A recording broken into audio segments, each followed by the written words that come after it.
1939. As the Nazis march to war, Adolf Hitler and Heinrich Himmler become obsessed with proving a crazed theory.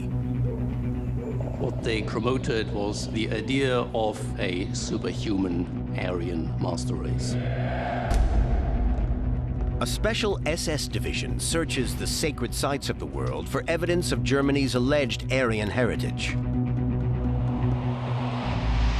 Ancient rock formations they believe are long-lost temples of solar worship.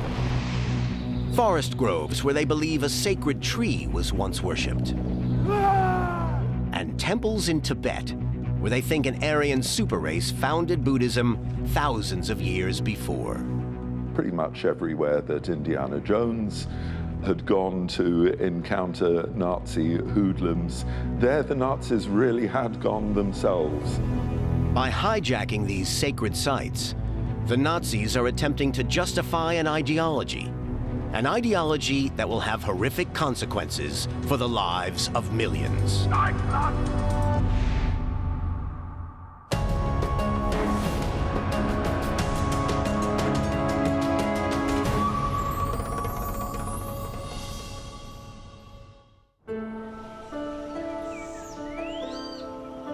Deep in Germany's Teutoburg forest stands a remarkable rock formation.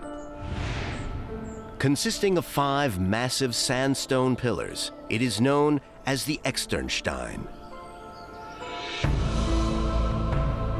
The Externsteine has been a sacred site for Christians for over 1,000 years. In the Middle Ages, undertaking a pilgrimage to Jerusalem was a step too far for most Christians. Pilgrims came here instead to seek God's blessing at the Externsteine. The theory is that the whole ensemble of the Externsteine is a copy of the Holy Grave in Jerusalem. The idea was that instead of going to Jerusalem, the pilgrims could come to the Externsteine.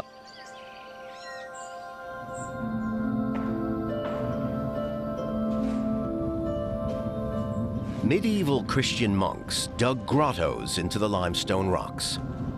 Their hand-cut caves generated mystery for the faithful, invoking the burial of Jesus of Nazareth. On one of the rocks is a monumental relief sculpture depicting Jesus' descent from the cross. The relief is as striking today as when the monks first carved it over 1,000 years ago.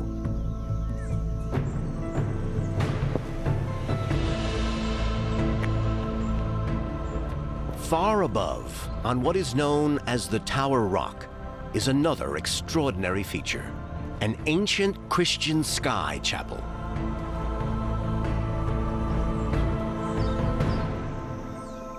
So this is the chapel. As you can see, we have a carving here in one of the side walls of the rock with a circular window in it and a kind of altar. It was used for Christian service because we have everything here that is significant to a church. But in the Nazi era, this circular window becomes the subject of intense speculation.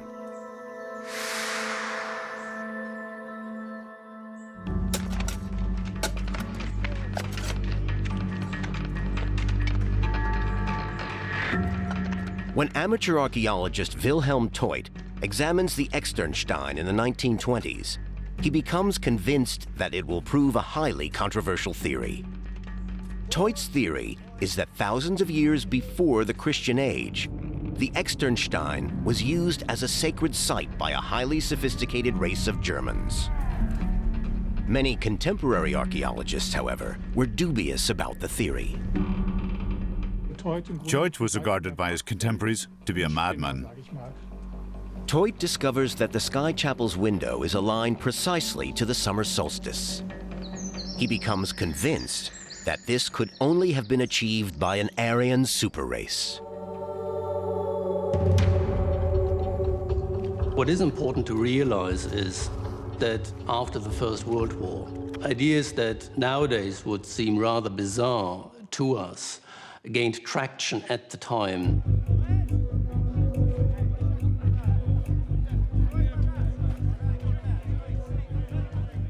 Defeat in World War I leaves Germany humiliated. Compounding their chaos, the German people face a ruined economy, rising global competition, and for many, the weakening of their Christian faith. People then were searching, longing for new ideas, new myths, new concepts of transcendence. And there was a certain willingness to believe the unbelievable. This potent atmosphere gives rise to the neo-cultural Völkisch, or folk tradition movement. The Völkisch movement started at the turn of the 19th to the 20th century that gathered anti-Semites, eugenicists, religious prophets. One central element that combined them all was racism. The notion that the Germanics were the great coming representatives of the Aryan race became very central to the belief systems of the Nazis. One radical belief embraced by many Nazis is known as the cosmic ice theory. It was dreamed up by an Austrian railway engineer, Hans Horbiger. He claimed that the rise and decline of civilizations on Earth can be explained by the occurrence of cosmic ice. This quasi-religious scientific theory proposes that the universe is made of ice and that the stars of the night sky are balls of ice reflecting light from our sun. The theory proposes that tens of thousands of years ago, a ball of ice collided with the Earth, sending fragments rebounding into space to form our moon. This celestial collision is supposed to have sunk the mythical island of Atlantis, forcing the Aryan people who live there to flee and spread out across the planet. The Nazis decide it is their destiny to reinstate these Aryans at the heart of the Third Reich, their new German Empire.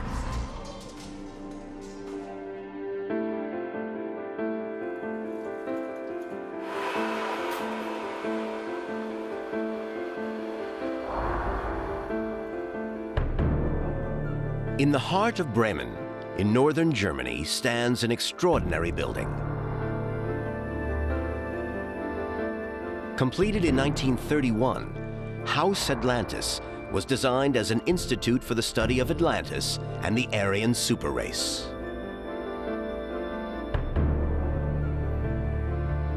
The building's facade was originally adorned by a large wooden sculpture depicting the Nordic god Odin crucified on the Tree of Life.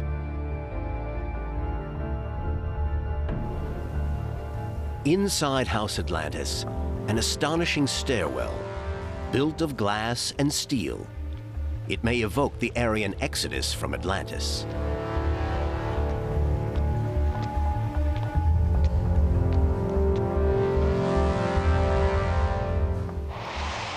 At the top, the visitor enters a mysterious room. Known as the Heavens Hall, this was to be the teaching forum for the twisted ideologies of Hermann Wirth. Hermann Wirth was quite fascinated by the idea of finding Atlantis. His idea was that this Atlantis was not somewhere in the Mediterranean or something like that, but in the North Atlantic region. And in his idea, in Atlantis, 20 to 25,000 years ago, a Nordic race was created that was to control and influence the development of mankind to a strong degree.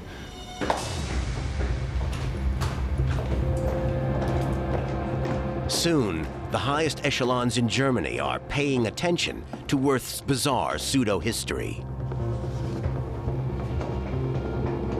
In 1935, Himmler joins forces with Wirth to establish the Ahnenerbe, an elite SS unit consisting of archaeologists, scientists, and historians. Their mission? To search the sacred sites of the world for evidence that the Aryans of Atlantis were not mythological. Himmler wants proof they actually existed. As head of the SS, Himmler was fascinated by the idea of proving the supremacy of the Nordic race, and he was the strongest supporter of archaeologists researching on prehistoric German grounds. The Ahnenerbe turned their focus on ancient sacred sites, among them the Externsteine. A major excavation begins, commanded by Wilhelm Teutoburg. Their mission is to prove that the Externsteine was used for sacred rituals by Nordic German descendants of the Aryans, thousands of years before it became a Christian sacred site. During the search for their Germanic Nordic roots, the Externsteine comes to symbolize pure German heritage. The excavations at the Externsteine become Himmler's pet project.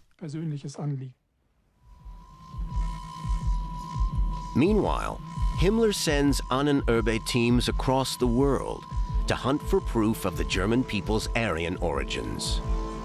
But modern research is proving that the Nazi theories were fundamentally flawed.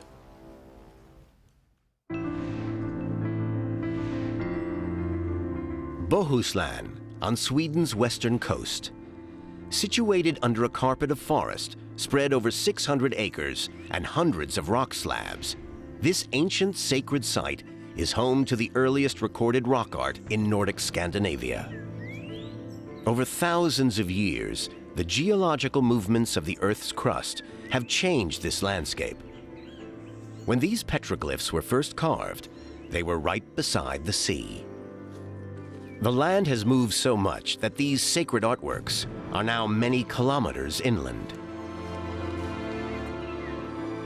Still today, the petroglyphs are revealing their secrets. Cutting-edge radiography is helping the site curator, Dr. Johan Ling, reveal details that are invisible to the naked eye. We find new features, we find new images, we find new details that enable us to interpret the rock art. For instance, this warrior has been interpreted having an arm ending up in an axe, but with this new technology we can show that he's rather instead grasping a sword, swinging and grasping a sword. Johan and his team believe the petroglyphs were carved by people who lived here 2,000 years before the Vikings. Similar carvings are found in Spain and Portugal, suggesting these boatmen traveled great distances as they searched for the most valuable material of their age, bronze. In general, we're speaking about slaving, raiding, and trading already in the Bronze Age.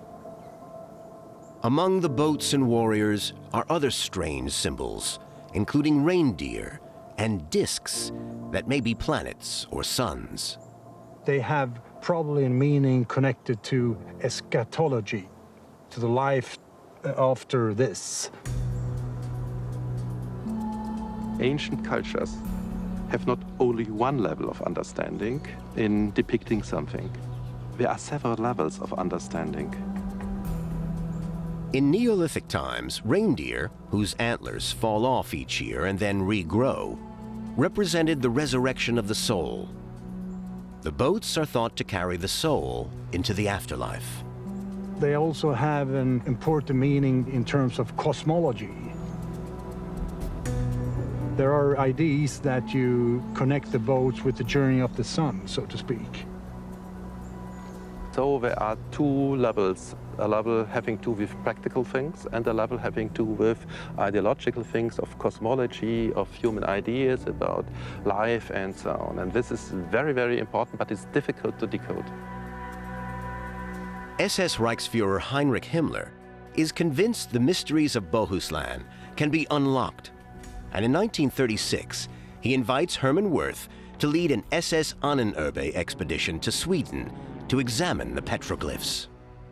Based only on a hunch, Wirth proposes that Aryan people carved these petroglyphs many thousands of years before the Bronze Age. I think that Hermann Wirth had very crazy ideas. Hermann Wirth's ideology was that culture is coming from the Aryans and that they had a kind of solar cult. and that this idea is going back to Paleolithic epoch. Wirth conveniently ignores the boats, warriors, and reindeer. Instead, he focuses solely on the sun-like discs. He believes these images are part of an Aryan alphabet system designed on the sun's movements through the sky. He connected these to the Aryans, and he connected all things in the world to the Aryans.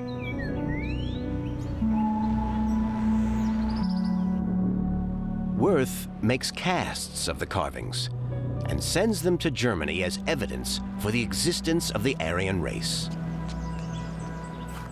Museum director Dr. Gerhard Milstru has spent years tracking the casts down and has returned them to Sweden. Here are some of the castings, and they would try to use this material to prove that the right race, so to say, came from Scandinavia. This is probably a symbol for the sun. We also believe this is a symbol for the sun. And this symbol is connected to the swastika, which also is a symbol of the sun.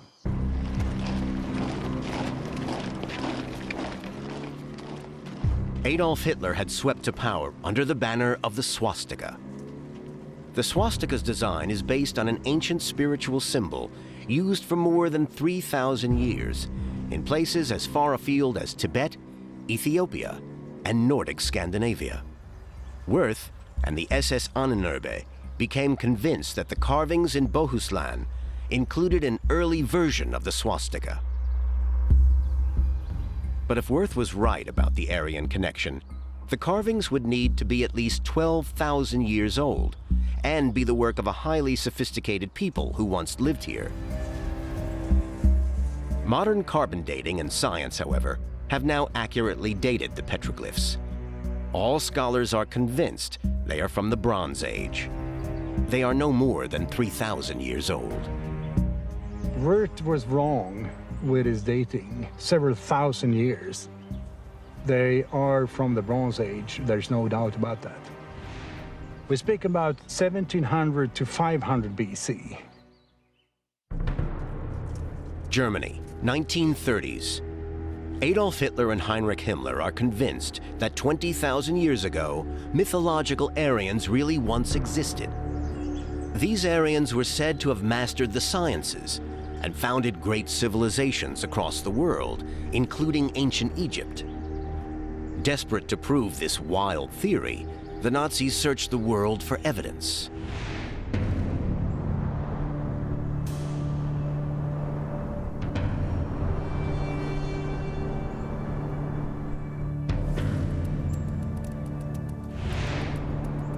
In eastern Germany, a sacred site only discovered in the 1990s might look very much like the kind of evidence of a technically sophisticated master race that Himmler was searching for.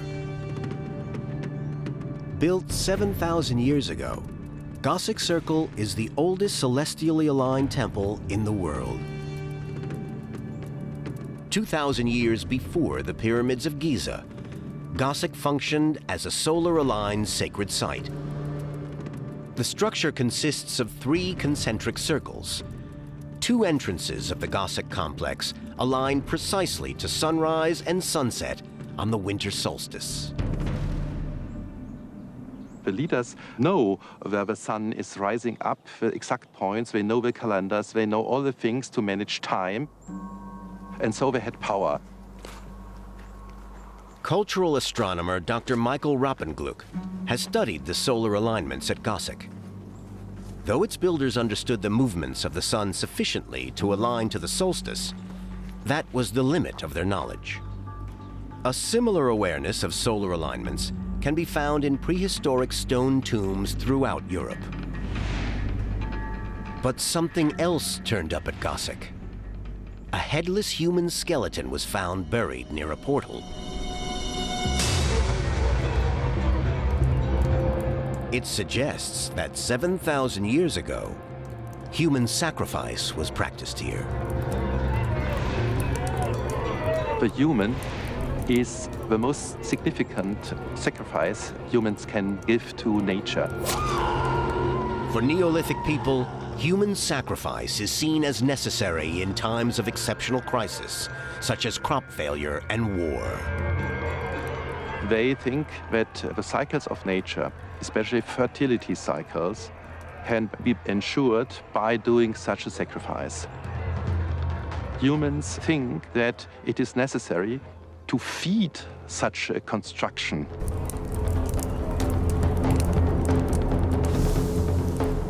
As it was only discovered in 1991, the Nazis never visited Gossec. Had they found it, they would probably have manipulated it to fit their theories. But at 7,000 years old, Gossec is not old enough to fit the Aryan dating range.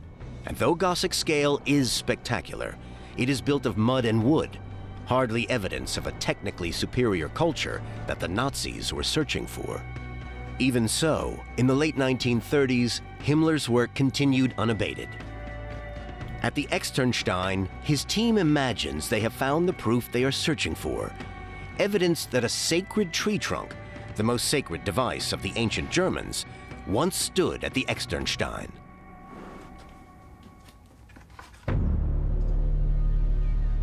"80 kilometers southwest of Hanover stands the Hermannsdenkmal, a massive 19th century statue of the Saxon warrior Arminius, the commander who defeated the invading Roman Empire. Desperate for symbols of strength and power, the Nazis adopt Arminius for propaganda purposes. For many Nazis, and for Hitler at least in his public professions, Arminius was indeed a representation of pure Aryan might. The Nazis place Arminius at the heart of their propaganda, for they believe that this site is where ancient Germanic tribes once stood their ground.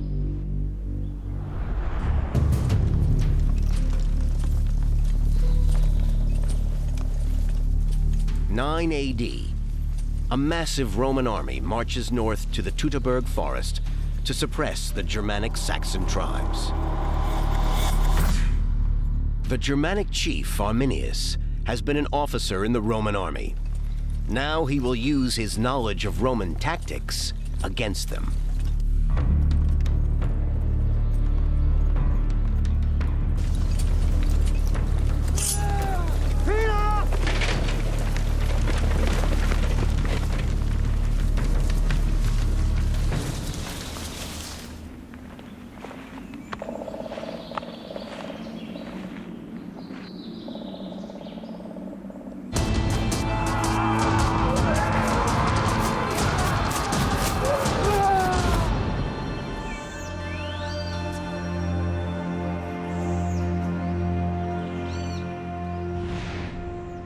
But modern archaeologists have found that the Nazis were commemorating the battle in the wrong place.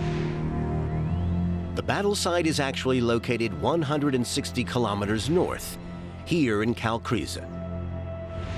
A museum now preserves artifacts from the battle and bones of the dead. Among them is the bronze mask of a Roman officer.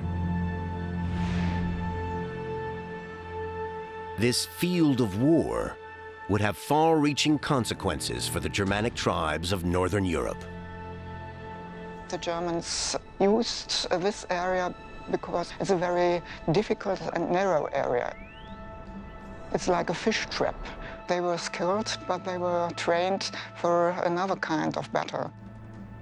Battle in an open field. But this was an ambush.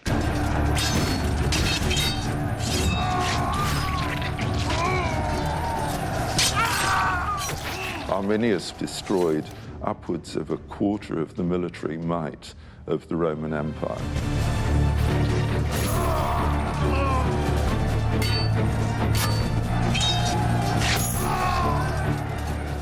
Writing years later, the Roman historian Tacitus describes the battle's aftermath. In the center of the fields were the whitening bones of men, strewn everywhere or piled in heaps. 20,000 Romans die at the Battle of Varus. The German victory marks a red line through Europe, beyond which the Romans will never again cross. Europe's northern territories will remain in German hands for 700 years to come.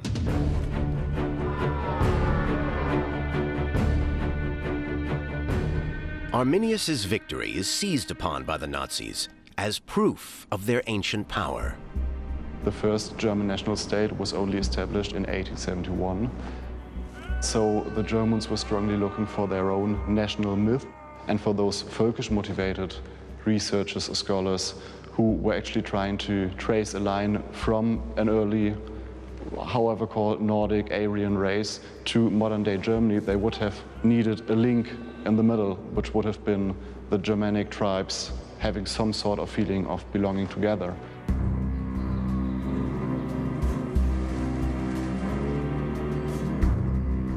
But there is something else in Tacitus's account, a reference to a sacred grove.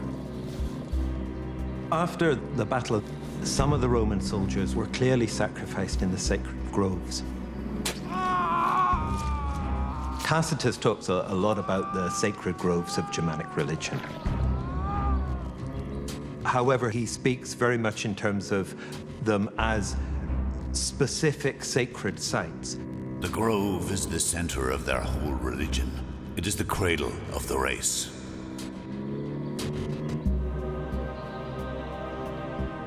Himmler believes the grove that Tacitus describes is in fact the most sacred ritual instrument used by the ancient Germans.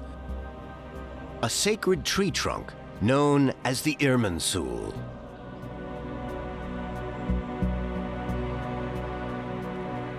Sacred trees can be found in most ancient cultures around the world.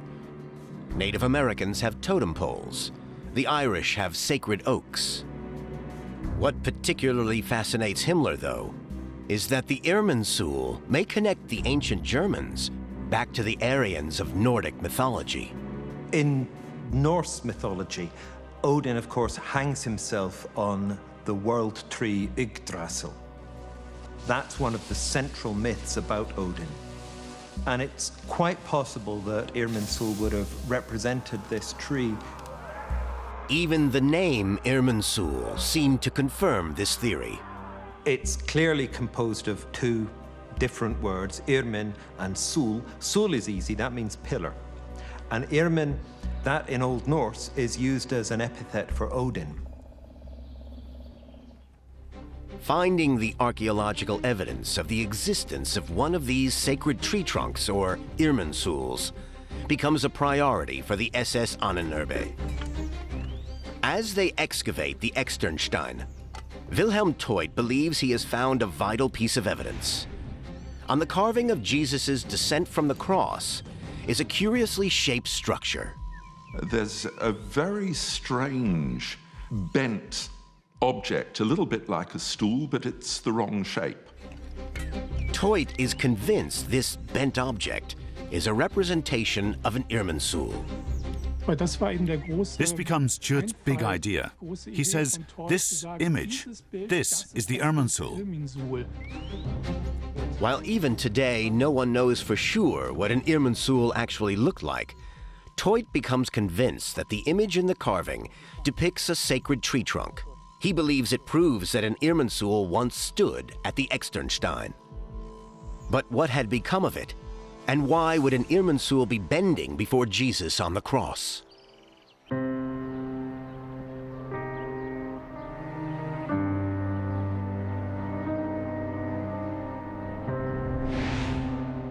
The German city of Aachen is home to one of Europe's most beautiful sacred sites, Aachen Cathedral.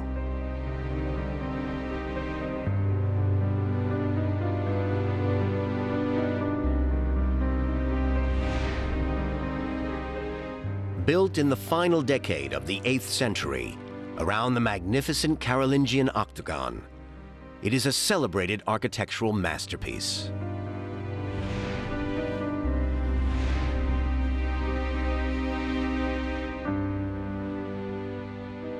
It is also the burial place of one of the most powerful emperors Europe has ever known, Charlemagne. 762 AD.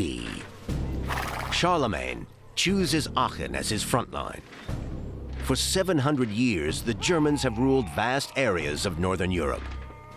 Now Charlemagne will make them bow before his Christian empire.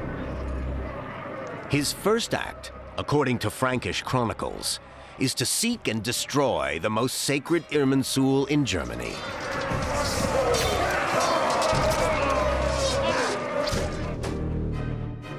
When Charlemagne cuts down the Irminsul, it was definitely a symbolic act which replaced the old religion and meant that people were more or less forcibly converted into Christianity because their religious site was gone.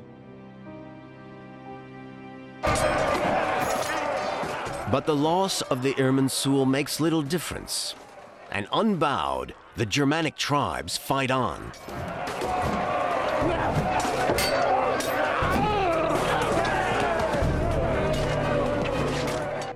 Finally, after 3 decades of war, a frustrated Charlemagne rounds up 4,500 leading Germanic warriors and has every last man beheaded.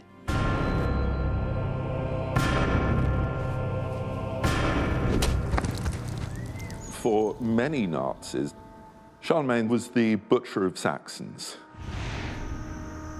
To commemorate this massacre, Himmler builds a new sacred site in the Teutoburg forest. Known as Sachsenhain, it consists of 4,500 boulders, each stone representing a Saxon warrior killed by Charlemagne.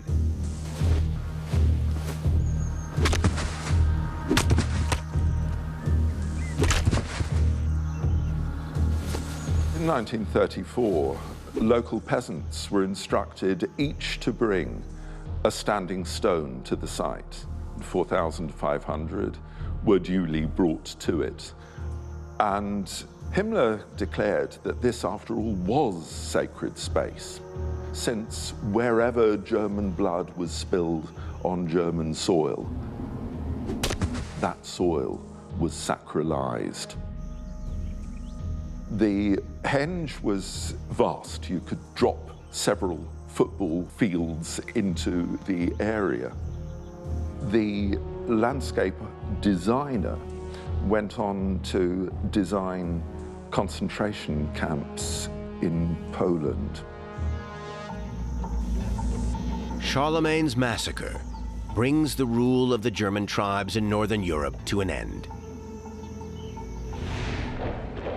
The Nazis perceive this moment as the end of an unbroken era of German supremacy in Europe, stretching back to the time of the mythic Aryans. They imagine the Externsteine carving depicts an Irminsul bent in supplication before Charlemagne's victorious Christian empire. Himmler is convinced that an Irminsul must once have stood at the Externsteine. He decides to erect a new Irminsul high on the rocks. Through it, he will harness the power of the ancients. Himmler tried to transform the site of the Externsteine into a neo-Germanic cultic site. Himmler demands that an extensive report be produced proving to the world that the Externsteine was once a sacred site of the ancient Aryan Germans. And 40 kilometers south of the Externsteine, he begins another major project, the building of a headquarters for the new Aryan super race.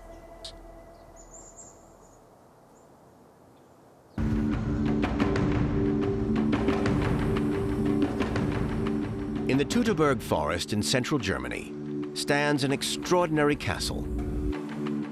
Built in the early 1600s, Wewelsburg was once the residence of the Prince-Bishops of Paderborn, statesmen of the Holy Roman Empire.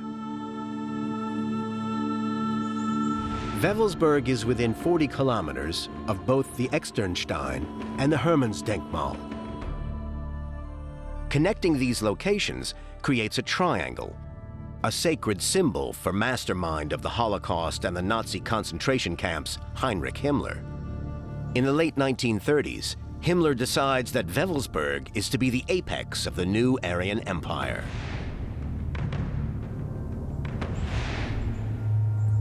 He was convinced that in that area, which he considered to be the heartland of the Germanic tribe, he would have to find a castle which would be home to a training institution. At Wewelsburg, Himmler would indulge his most pseudoscientific beliefs.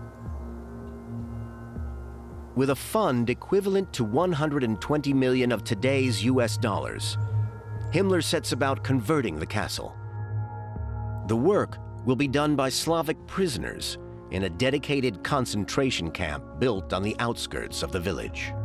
There were altogether 3,900 prisoners here in Wewelsburg.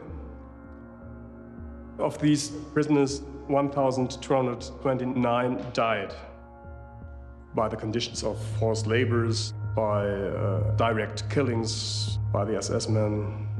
And so 1/3 of all prisoners were killed here.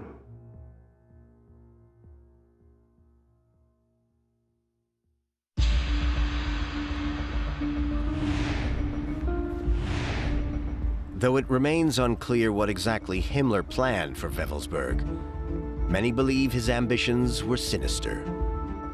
It's a symbolic expression of the will for total power that Himmler had in mind for the SS. Initial work focuses on the North Tower. The Obergruppenführersaal, with its black star swastika motif, will be a central meeting hall for senior SS officers.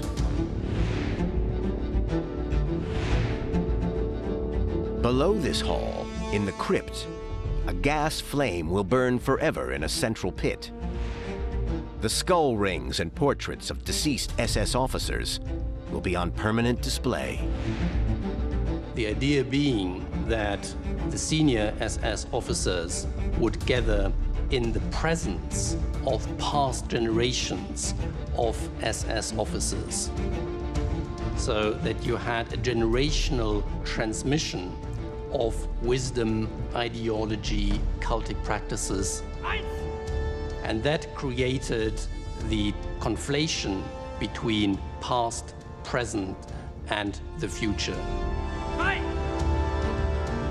which is a hallmark of myth-making.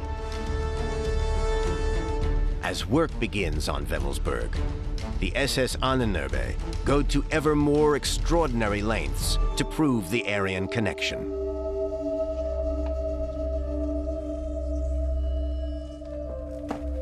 What was so peculiar about the Nazis' belief in an Aryan race was that the Aryans, they entirely accepted, were very widespread, so that they could surface everywhere from Tibet through the Middle East to Latin America.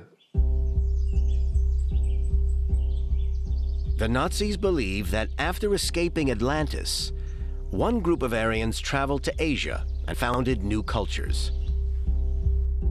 They think that even Buddha himself was an Aryan. 1937. The explorer Ernst Schaefer approaches the Ahnenerbe to fund an expedition to Tibet.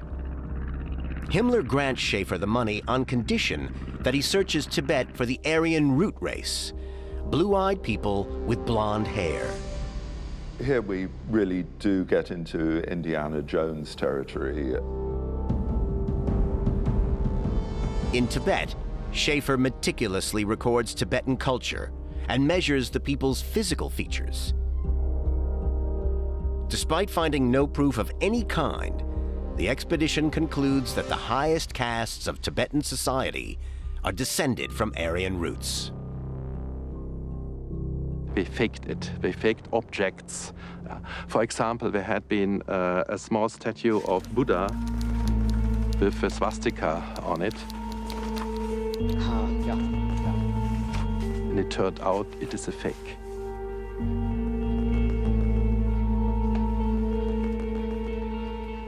Desperate to find evidence of Aryan cultural activity that is at least 12,000 years old, the Ahnenerbe plan more expeditions. They consider expeditions to Bolivia and Mexico to examine the sacred sites of the Incas and Aztecs. But their journeys would have been wasted. Modern archaeology has dated the oldest of these sites to no more than 3,000 years old.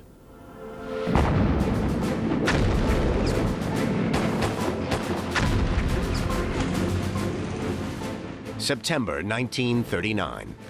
Hitler invades Poland. The war that will change everything has begun. Most people in Germany were convinced that Germany had a special mission, was God's chosen country, and it was unthinkable that Germany would be able to lose a war. The Nazis planned to cleanse Germany and their newly conquered territories of those they believed to be non-Aryan. The SS Ahnenerbe's twisted theories will have a terrible impact on the lives of millions. There were convinced National Socialists who were absolutely fascinated by the idea of proving Nordic supremacy. Of course, it was quite a useful tool in starting the Holocaust and giving the Holocaust a sense of legitimacy. The Nazis sent Slavs, Jews, and many others believed to be a threat to Aryan supremacy to concentration camps. 11 million are killed. Each death enabled by Himmler and the SS Ahnenerbe's fake science.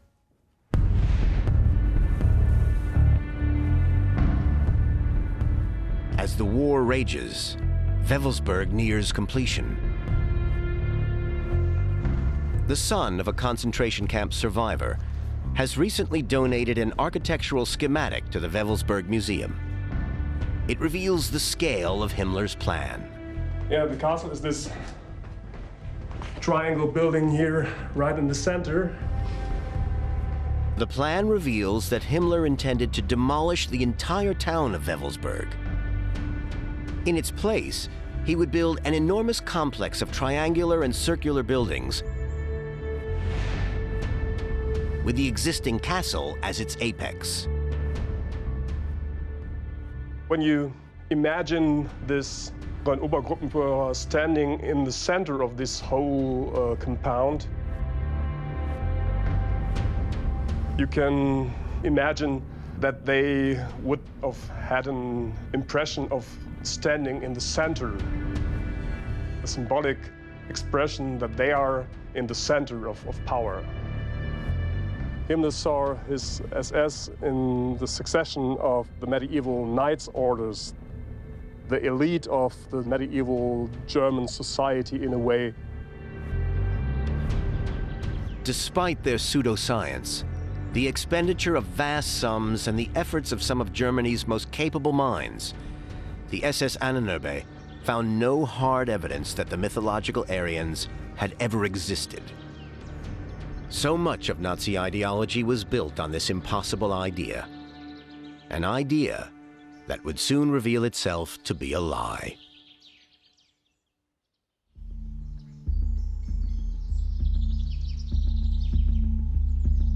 The Externsteine in Germany's Teutoburg forest has been a Christian sacred site of pilgrimage since the Middle Ages.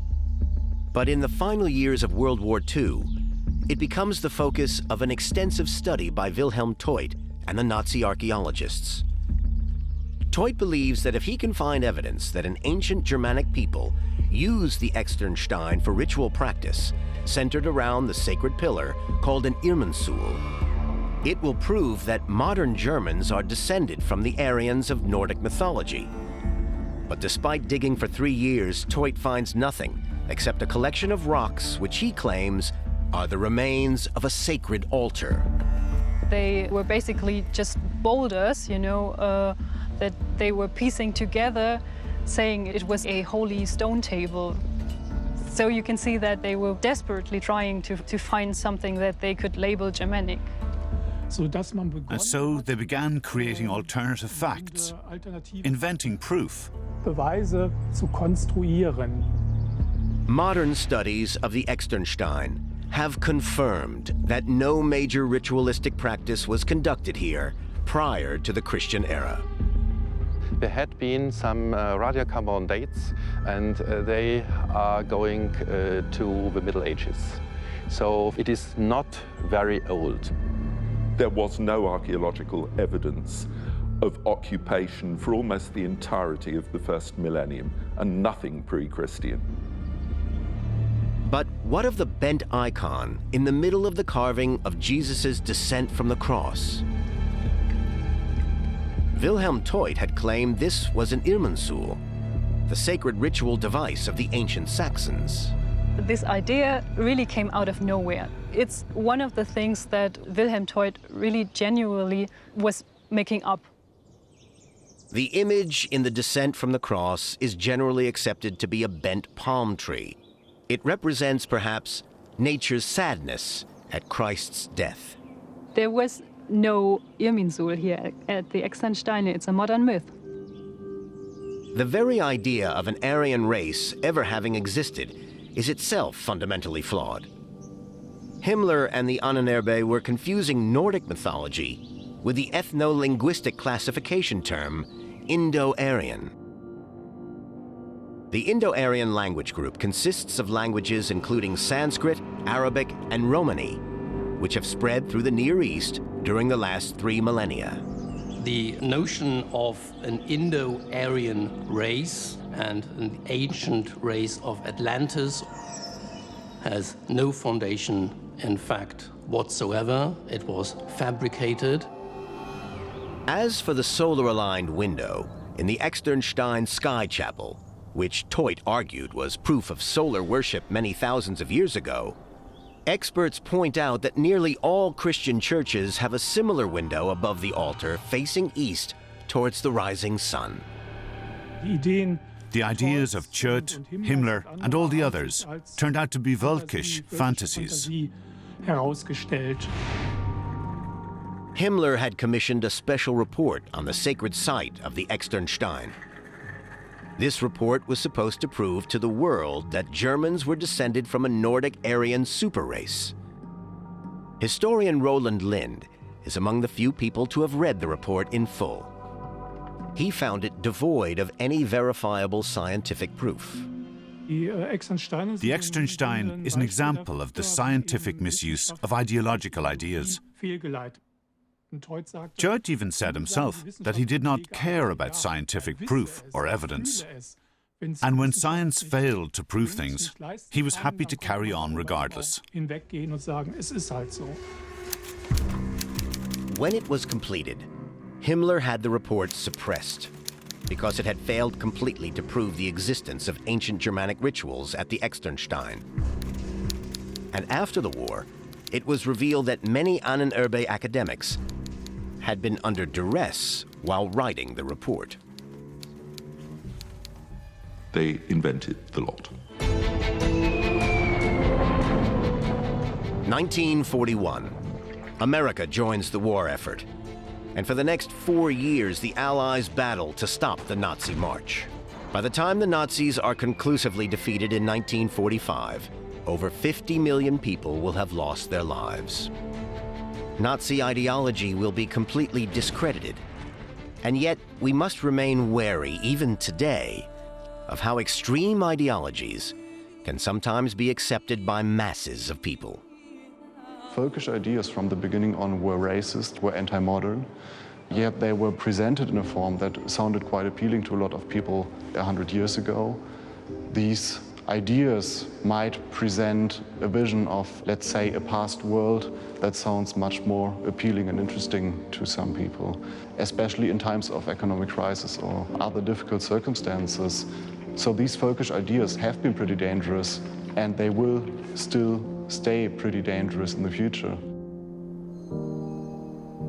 The sacred sites of the world can sometimes serve as warnings of how the stories of the past may be manipulated to serve specific ideologies. But they can also offer us windows into the extraordinary lives of the ancients. Sacred sites like Gossik and the Externsteine remain places where we can imagine Bronze Age warriors, ancient Germanic tribes, and Christian pilgrims searching for the meaning in life and seeking to commune with higher powers beyond this world.